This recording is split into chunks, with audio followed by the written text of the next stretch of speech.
everyone. Welcome to episode number 5 of Mrs. Bale's Book List podcast. Today I'm reviewing Red, White, and Whole by Rajani LaRocca. Here we go.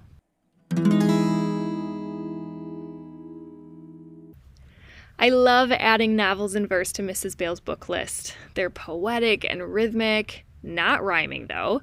They pack a punch with a powerful message, but there are fewer words on a page than a typical prose novel, making them less intimidating for kids who fear thick books.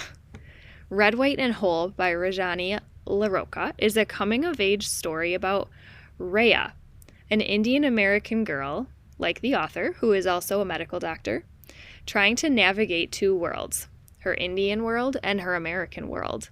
Her mother's expectations of her in maintaining her Indian culture don't seem conducive to the American culture she's growing up in. Her Indian community and her school friends seem like two separate groups.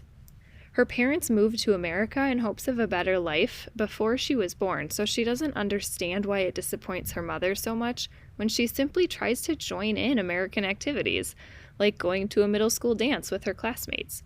If they didn't want her to act like an American, why did they choose to raise her in America? Rhea loves her mother and recognizes the sacrifices she made in order to give her daughter a better life. But sometimes their differences get to her, and she wishes her mother would understand her better. But suddenly, when her mother is diagnosed with leukemia, her perspectives change. She begins to see how her two worlds mesh together in support of her family, how loved she is by friends and family of both worlds. She begins to see, with help from her mother, who, as it turns out, understands Rhea better than she realized, that she has one life, not two, and that all the pieces that make her who she is make her whole. I cried at the end of the audiobook, just a heads up.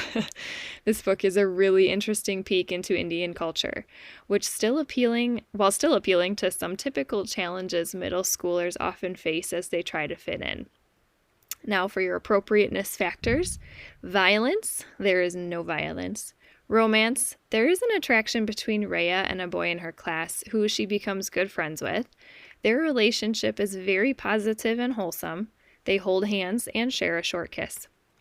Drugs and alcohol, none. Language, none. Happy reading!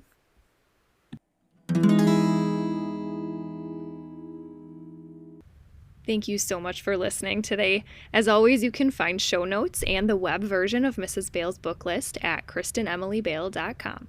That's Kristen with an E and Bale with a B-E-H-L. May God bless your day.